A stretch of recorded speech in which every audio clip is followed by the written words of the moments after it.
This is NTD Evening News. Live from our NTD Global Headquarters in New York City, here is Tiffany Meyer. Good evening, and thank you for joining us tonight. Many questions remain unanswered after a tense hearing on Capitol Hill this afternoon. U.S. Secret Service Director Kimberly Cheatle was pressed by lawmakers over handling of the attempted assassination of former President Trump. Our Washington correspondent Luis Martinez was there and has the latest. During his opening remarks, House Oversight Committee Chairman Congressman James Comer immediately called for the resignation of U.S. Secret Service Director Kimberly Cheatle. It is my firm belief, Director Cheatle, that you should resign.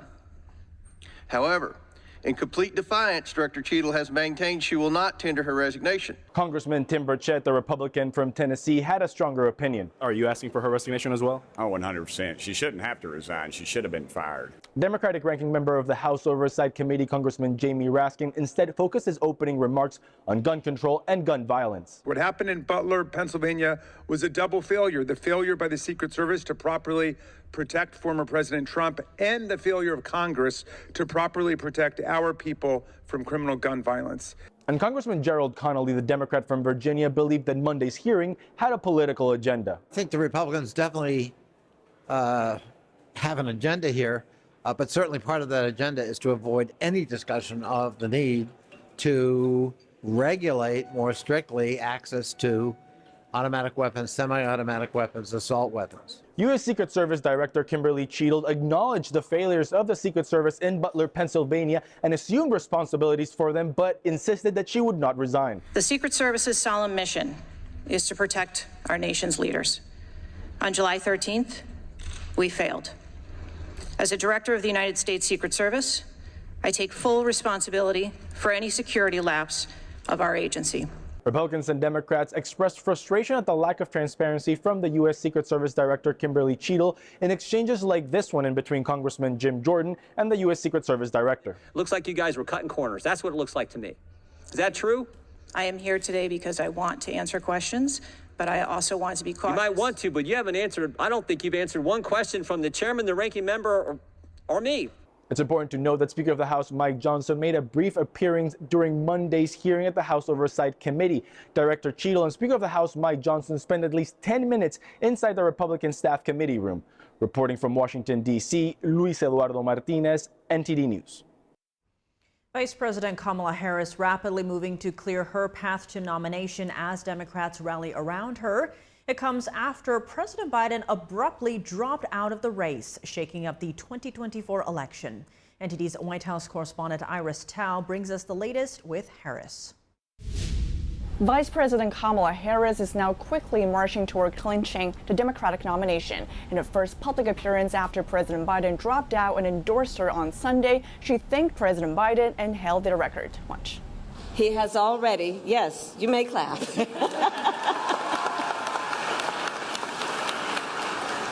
In one term, he has already surpassed the legacy of most presidents who have served 2 terms in office. Harris is receiving a rapid flow of endorsements from top Democrats. On Monday, former House Speaker Nancy Pelosi endorsed her after stopping short of doing so in her first reaction on Sunday. She's also now backed by hundreds of state delegates, the majority of the Democratic lawmakers, and pretty much all of the key Democratic governors who were once seen as possible contenders to challenge her. But Harris still lacks endorsements from Senate Majority Leader Chuck Schumer and House Minority Leader Hakeem Jeffries, who said on Monday that they were going to meet with Harris to talk about, quote, the path forward. She's excited the House Democratic caucus and will have more to say about the path forward as soon as that meeting concludes. And another key holdout is former President Barack Obama. Still, Harris is breaking fundraising records by raising over $80 million in just a day, according to her campaign. Meanwhile, former President Trump's new VP pick, Senator J.D. Vance, while campaigning in his home state, Ohio, today, said this about Harris. When I see her give a speech, and she talks about the history of this country, not with appreciation, but with condemnation. If you want to lead this country, you should feel grateful for it. And Trump's campaign is reorienting a strategy to now focus more on targeting Harris, especially on her record as the border czar. President Biden, who said he would address the nation within this week, remains out of sight for now a 5th day in a row. His doctor says President Biden's COVID symptoms are now nearly all gone and that he continues to perform all of his presidential duties. Reporting from the White House, Iris Tao, NTD News. And Kamala Harris is speaking right now at her campaign headquarters. Let's tune in.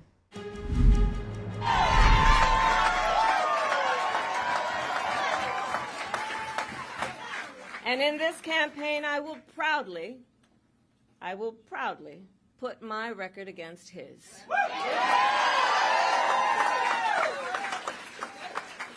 As a young prosecutor, when I was in the Alameda County District Attorney's Office in California, I specialized in cases involving sexual abuse. Donald Trump was found liable by a jury for committing sexual abuse. As Attorney General of California, I took on one of our country's largest for-profit colleges and put it out of business.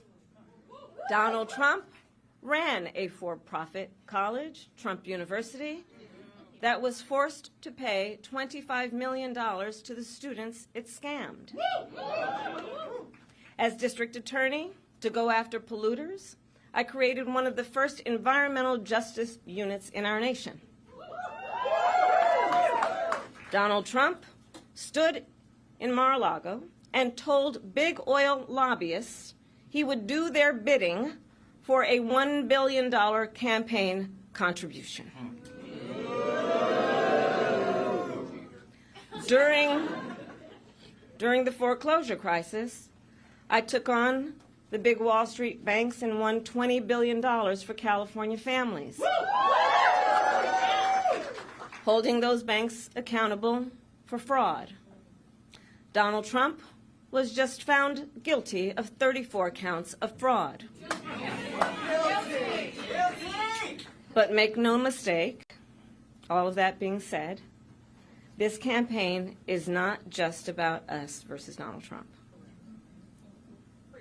There is more to this campaign than that. Our campaign has always been about two different versions of what we see as the future of our country, two different visions for the future of our country. One focused on the future, the other focused on the past. Donald Trump wants to take our country backward to a time before many of our fellow Americans had full freedoms and rights. But we believe in a brighter future that makes room for all Americans. We believe in a future where every person has the opportunity not just to get by, but to get ahead.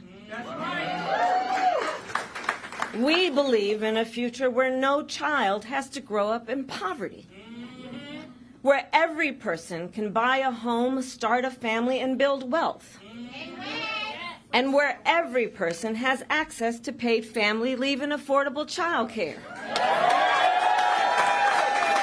That's the future we see.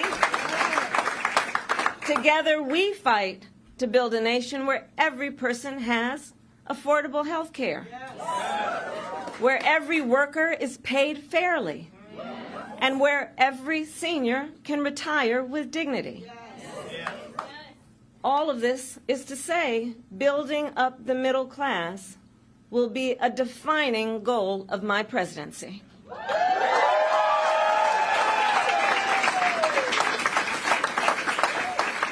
Because we here know when our middle class is strong, America is strong.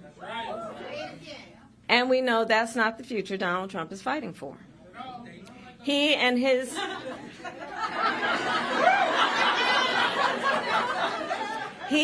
extreme Project 2025 will weaken the middle class and bring us backward. Please do note that. Back to the failed trickle-down policies that gave huge tax breaks to billionaires and big corporations and made working families pay the cost. Back to policies that put Social Security and Medicare on the chopping block. Back to policies that treat health care as only a privilege for the wealthy instead of what we all know it should be, which is a right for every American. America has tried these economic policies before. They do not lead to prosperity. They lead to inequity and economic injustice. And we are not going back. We are not going back.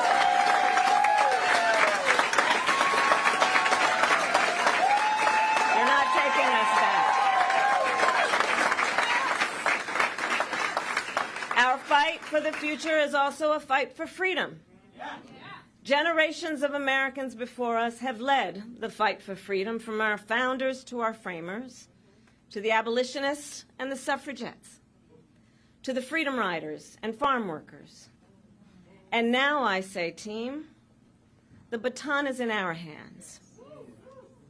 We who believe in the sacred freedom to vote, we who are committed to fight to pass the John Lewis Voting Rights Advancement Act and the Freedom to Vote Act.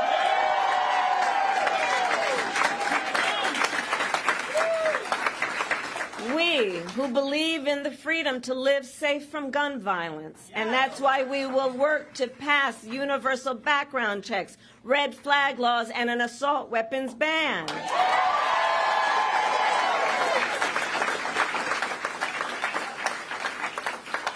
We who will fight for reproductive freedom, knowing if Trump gets the chance, he will sign a national abortion ban to outlaw abortion in every single state, but we are not going to let that happen.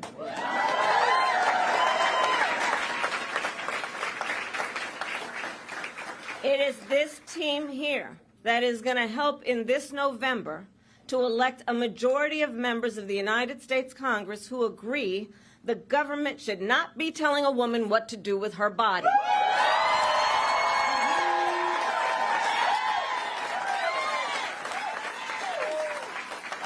And when Congress passes a law to restore reproductive freedoms, as President of the United States, I will sign it into law.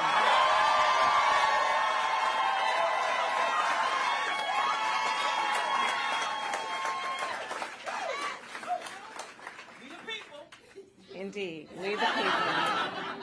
So ultimately, to all the friends here, I say, in this election, we know we each face a question: what kind of country do we want to live in? A country of freedom, compassion, and rule of law? Yes! Or a country of chaos, fear, and hate? No. You all are here because you as leaders know we each, including our neighbors and our friends and our family, we each as Americans have the power to answer that question. That's the beauty of it, the power of the people. And that's Vice President Kamala Harris speaking at a campaign headquarters event after the surprise dropout of President Biden from the presidential race this year, now nominating and endorsing her for the Democratic Party. On that note, President Biden bowed out of the presidential race. He hinted at transferring his $250 million in campaign funds to Vice President Kamala Harris. But can he do that? Our legal correspondent Arlene Richards explores where that money could go. Greetings, everyone. Despite the rallying support for Harris, Democrats still must make a formal nomination. Harris said on Sunday that she plans to earn and win the Democratic presidential nomination. Shortly after bowing out of the race, Biden called on donors to support Harris under the Biden-Harris campaign, which may be a sign that he is prepared to hand over his $250 million in campaign funds to Harris. Can her presidential campaign inherit Biden's fundraising account? Campaign funds expert Dan McMillan says it's a non-issue. And there's a lot made of the fact that if Harris becomes the top of the ticket, then she directly takes the cash that's on hand in the campaign funds. But the fact is, it's really a non-issue because if they nominate another candidate other than Harris, that money can immediately be transferred to the DNC or to a super PAC allowed with the party. Commissioners on the Federal Election Commission are split along party lines on whether Harris could actually get that money. Sean Cooksey, a Republican who is the FEC chairman, said in recent interviews that Harris may not be able to access Biden's funds. In a post on X, Cooksey explained the applicable federal campaign finance rule. According to the rule, a candidate's funds have to be returned to the donors, or the donors have to redesignate their funds for another election. The Biden-Harris Campaign Committee has filed paperwork to transfer their committee and funds to Harris. Cooksey told the Washington Post that Biden handing over his committee to someone else is unprecedented under current campaign finance law.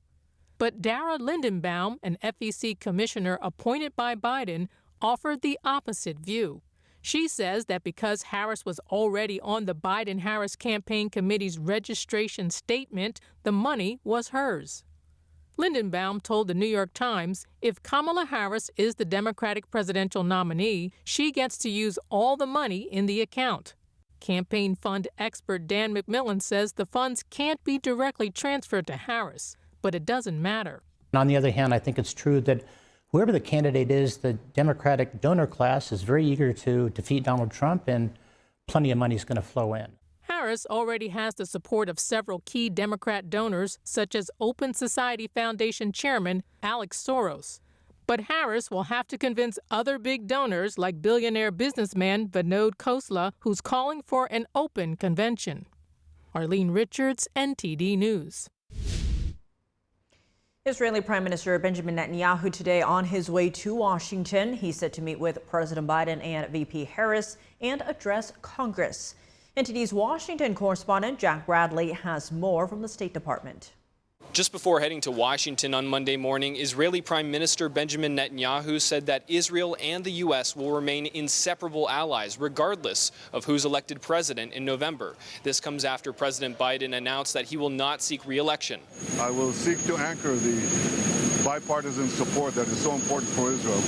And I will tell my friends on both sides of the aisle that regardless who the American people choose as their next president, Israel remains America's indispensable and strong ally in the Middle East. In this time of war and uncertainty, it's important that Israel's enemies know that America and Israel stand together. Netanyahu thanked President Biden for his support for Israel throughout his political career and said that they'll discuss working on the release of Israeli hostages in Gaza, defeating the Hamas terrorist group, and confronting Iran and its proxies. Netanyahu is scheduled to meet with President Biden and Vice President Harris on Tuesday. He will then address Congress on Wednesday, making him the first world leader to address a joint session of Congress 4 times. As Netanyahu faces a war back home, the U.S. does not expect the fact that President Biden will not seek re-election to impact a future ceasefire deal and the release of hostages. Ultimately, we believe a ceasefire deal is in the interest of the government of Israel. It's in the interest of the Palestinian people. That's why it ought to be agreed to, and we'll continue to push for it as hard as we can. Netanyahu's last speech to Congress was back in 2015, where he criticized the now-defunct Iran nuclear deal. Speaking of which, Secretary of State Antony Blinken said on Friday that Iran is now on the cusp of developing nuclear weapons. He blamed it on the disbarment of the Iran nuclear deal. Where we are now is not in a good place. Iran, because the nuclear agreement was thrown out, instead of being at least a year away from having the breakout capacity of producing fissile material for a nuclear weapon, is now probably 1 or 2 weeks away from doing that. Critics have said that the U.S. relaxing Iranian sanctions has contributed to this, such as allowing Iraq to import energy from Iran and the U.S. unfreezing $6 billion in Iranian assets in exchange for the release of U.S. prisoners back in September. Reporting from the Department of State, Jack Bradley, NTD News. Israeli forces report striking multiple targets in Yemen. This comes after the Houthi terrorist group claimed responsibility for a deadly attack on Tel Aviv last week. NTD's Jason Perry has the latest.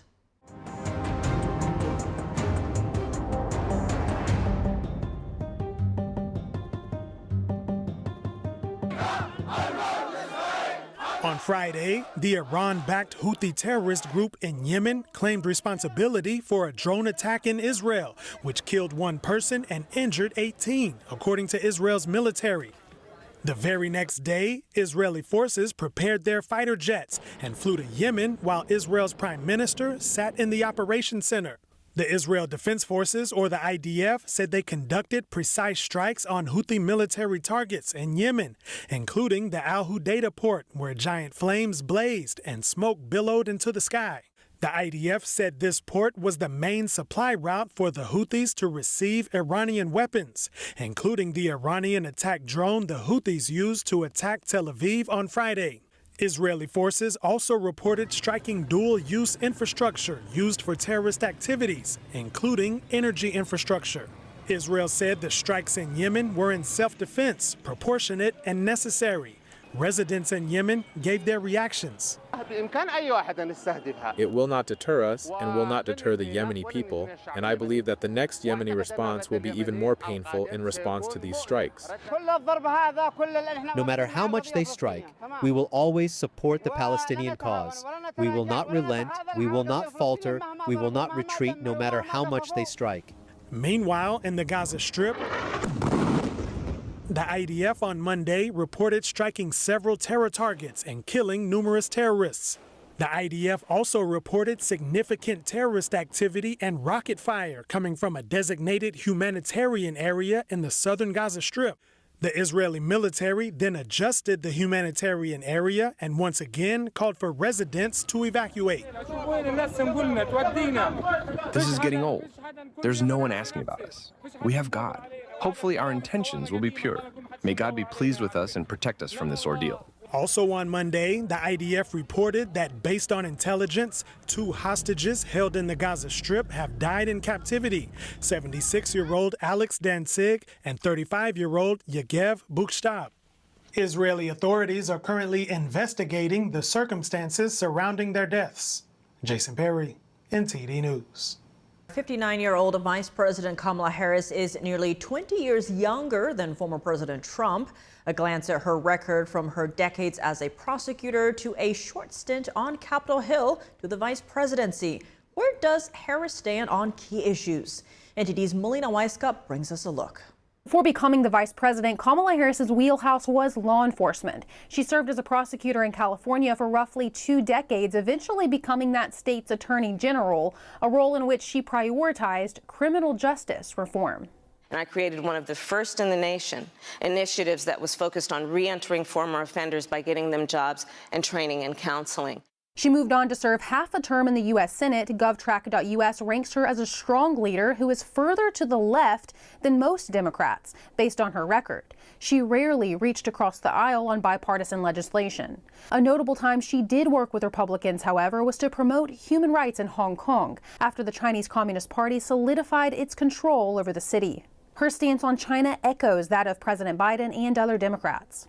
Beijing's actions continue to undermine the rules-based order and threaten the sovereignty of nations. Her Israel stance is more complex. Harris's husband is Jewish and she supports Israel, but she's also called for a ceasefire in Gaza. And her border record will be a major political obstacle. Republicans will target her for the unprecedented surge in illegal border crossings. The root causes are based on the problems and the challenges that people are facing in countries like Guatemala. Leading to the biggest question, her ability to win in November. Failing to gain popularity and secure campaign dollars, she was among the first to drop out of the Democrat presidential primary race in 2019. The crucial question for Vice President Kamala Harris is her ability to connect with grassroots America. Because while top Democrats and delegates can carry her to win that nomination, only voters can carry her past November. Reporting from Washington, D.C., Melina Weiskup, NTD News. And joining us now to discuss what happens next in the Democrats' election process is Zach Smith, Senior Legal Fellow at the Heritage Foundation and former federal prosecutor. Zach, thank you so much for joining us. Great to see you again. To begin, now that President Biden has dropped out of the 2024 presidential race, what are the next steps to replace him? Well, thank you for having me on the air this evening. The next steps for the Democratic Party and the DNC are to officially choose a successor, officially nominate someone to be their candidate for president. Now, it certainly looks like Kamala Harris has the front-runner status right now to be that Democratic nominee for president, but it's not official until the delegates to the Democratic National Convention vote her into office as their nominee. Now, there could be interesting timing issues regarding her selection or anyone's selection as the nominee. Keep in mind, originally, the delegates were supposed to do a virtual roll call to avoid issues in several states with timing for their ballot access deadlines. We'll have to wait and see if that virtual roll call is still going to move forward, or whether the DNC will wait to hold a formal roll call at the convention in Chicago at the end of August. To your point, President Biden has endorsed Vice President Kamala Harris, but does that mean that she's the Democratic nominee or that she gets his delegates? Not necessarily. It certainly gives her a leg up in pursuing the nomination. It may also give her a leg up in terms of being able to access and use the funds that the Biden-Harris campaign has previously raised for the presidential race this upcoming November. Other candidates would have a much more difficult time accessing those previously raised funds. So in that sense, Kamala Harris certainly is going into this race with a distinct advantage. It also looks like many Democratic Party members are beginning to coalesce around her. We're starting to see the endorsements roll in. So it certainly seems like right now she is a front runner to be the Democratic Party's nominee for the election in November. And Zach, legally speaking, are there any advantages to having Harris as the nominee over, say, another candidate? Well, again, it may make it easier to access some of those previously raised funds that other nominees might have a more difficult time accessing. And again, I think from the DNC's perspective, they will be particularly attuned to some of the timing issues, because if they wait until late August to formally nominate their candidate for the presidency, they may run into ballot access deadlines in several states. In fact, the DNC itself listed 5 states where they could run into ballot access issues based on the timing of their nominee selection process. And so this will all be very interesting to watch play out over the next several weeks up until the convention at the end of August. If another Democratic candidate were to throw their hat in the ring, how would that play out? Well, certainly they would be competing for delegates at the convention. Again, I suspect many of the delegates that were originally pledged to Joe Biden would go where he directed, but they may not be necessarily bound to do that. Keep in mind, we are really in an unprecedented situation in the modern era. The last really comparable situation was in 1968 when Lyndon Johnson decided not to run for the presidency once again. He was the incumbent president, decided not to run for another term, but he withdrew from that race much earlier in the process. And again, at this late stage in the process, it seems like many on the Democratic side are scrambling to some extent to try to figure out who will be their nominee as quickly as possible. As you mentioned, unprecedented times indeed. Zach Smith, Senior Legal Fellow at the Heritage Foundation, thank you so much for joining us. Of course. Thank you for having me on. And what do voters have to say about President Biden's exit from the 2024 race? NTD's Sam Wong spoke to folks right outside the White House to find out. It was expected. It was going to happen. At the end of the day, politicians are politicians, but they're also human. So I think the fact that he stepped down is good for his health and for his family. I have been really supportive of Biden up to this point, and I do think that he made a wonderful decision. It's now an opportunity to celebrate what he's accomplished in one term, which is phenomenal. So what's your reaction to all the prominent Democrats who are throwing their supports behind Kamala Harris? I think that's absolutely the right thing to do. I think she's ready for it. She's been in the White House now, and used that the role of the vice president is to get ready to be president. I think she would do a great job, and I'm looking forward to finding out who a running mate would be. There's great vice presidential candidates, Governor Beshear, Governor Shapiro, Gretchen Whitmer. And so I think we just go forward now. And you look at it, everything aside from being vice president for the past, 3-4 years, there's really nothing there. I also don't think the Democrats believe she's the best candidate, but when she was the vice president, that's the only choice you have. How does it feel being out here outside the White House during this special time in history? Pretty darn special. I think it's wonderful. I didn't even know what was going on today. I just happened to be here, and I'm glad I'm here. When's the last time you've had, in a matter of months, a former president almost assassinated at a rally?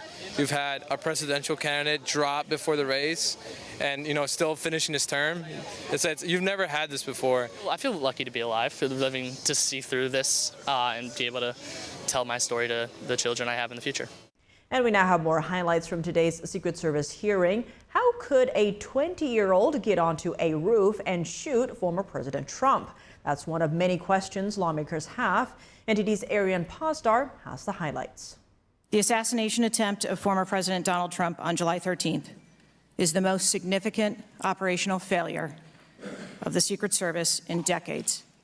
Kimberly Cheatle is the director of the Secret Service. On Monday, she testified before the House Oversight Committee on the assassination attempt of former President Trump. Chairman James Comer asked her if the Secret Service used temporary agents on the day of the shooting.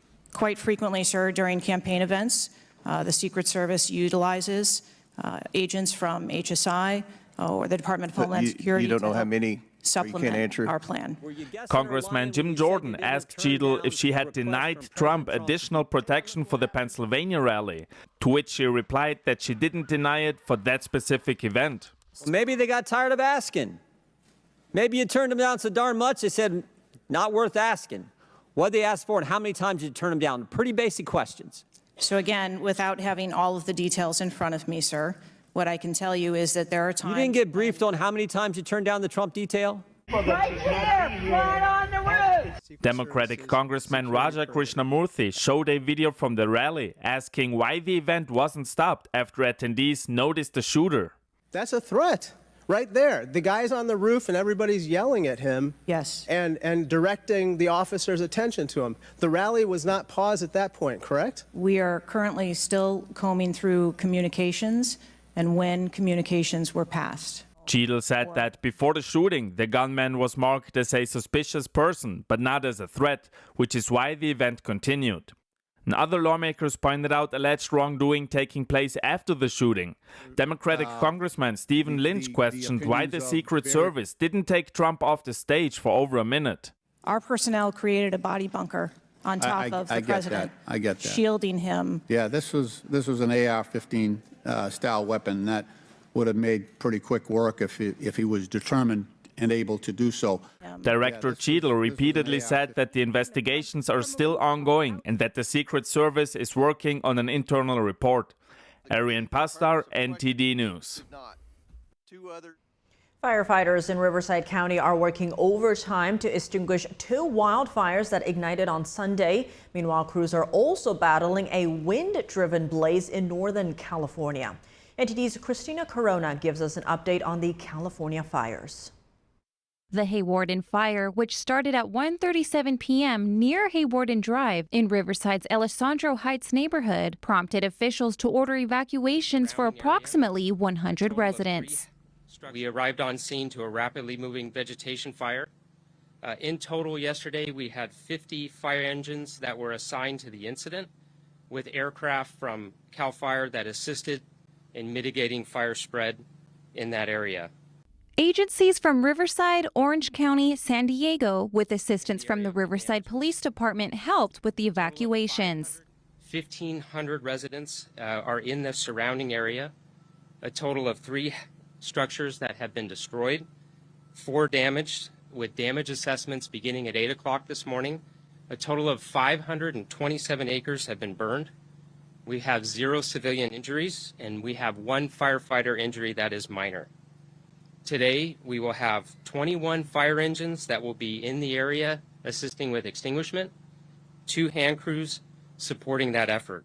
Evacuation orders are in place for Eagle Crest Court, Chartwell Drive, Horace Street, Haywarden Drive, Berry Road, and Via Vista. An evacuation center has been set up at the Orange Terrace Community Center in Riverside. Burning southwest of the Haywarden Fire near Corona, the larger Eagle Fire has scorched over 1,600 acres since it ignited at 2:21 p.m. on Sunday. Officials reported that the Eagle Fire grew rapidly at first, but was 50% contained by 6 a.m. on Monday. Evacuations continue for the wind-driven Ridge Fire near the Lake Calusa line, which has burned more than 2,600 acres. Helicopters dropped water overnight near the border. The Ridge Fire started near Walker Ridge Road and Highway 20 on Saturday and is moving east into Calusa County. CAL FIRE reports that 50 structures are at risk, 30 in Lake County and 20 in Calusa County. However, crews have not reported any damage or destruction to structures so far. Christina Corona, NTD News.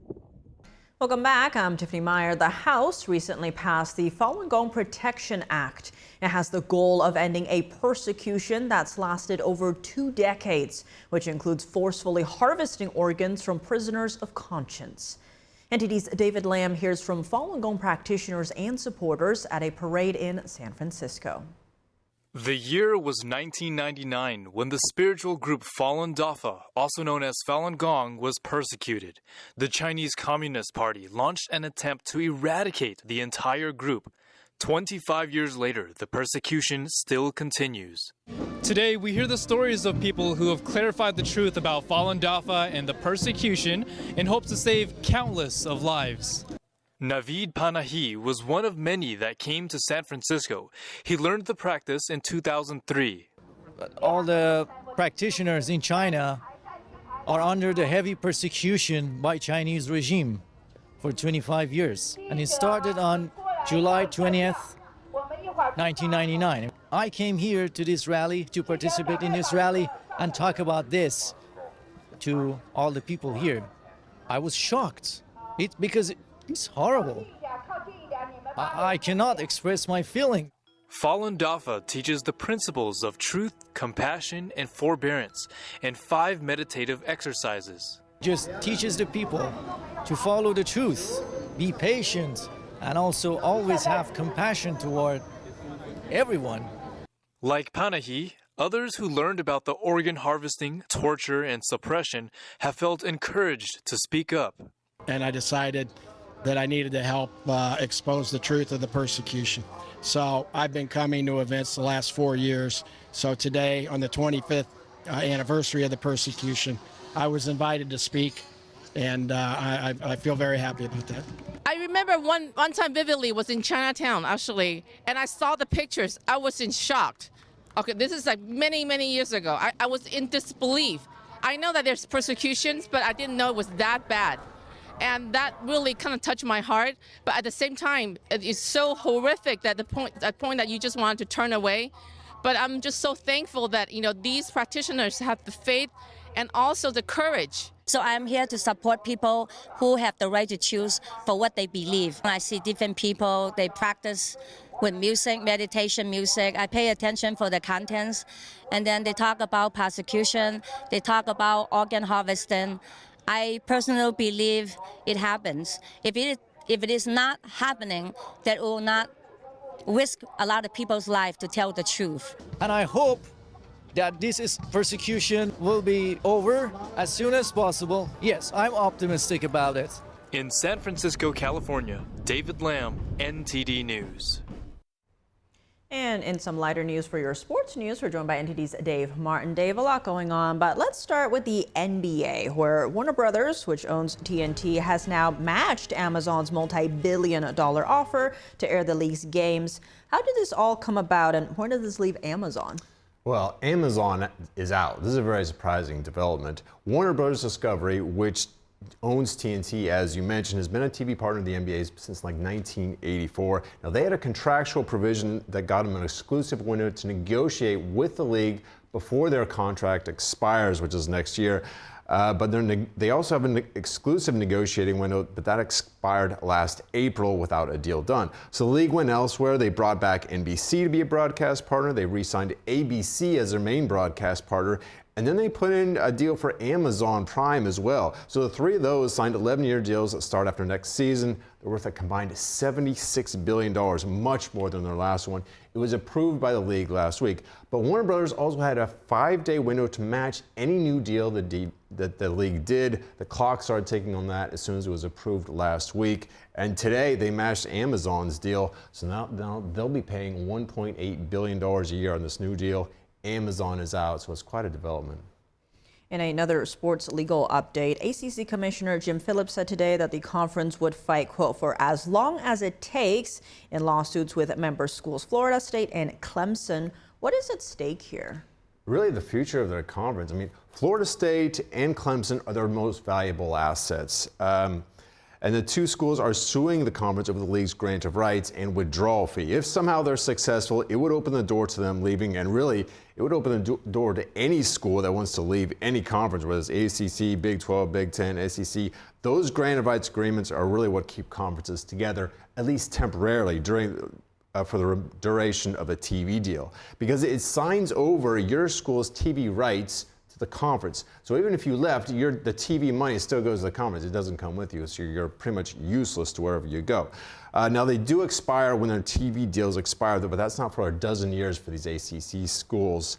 And unfortunately, the league has fallen way behind, like the Big 10 and the SEC, in terms of revenue. And it's really football that drives these TV deals. These are the biggest deals that they sign. And those two are two of the most successful teams. If they're successful here, any conference would win them, but no one has ever successfully challenged these grant of rights deals. It's really been bulletproof so far. Well, shifting gears to golf, Xander Schauffele came back to win the British Open yesterday with a final round score of 65.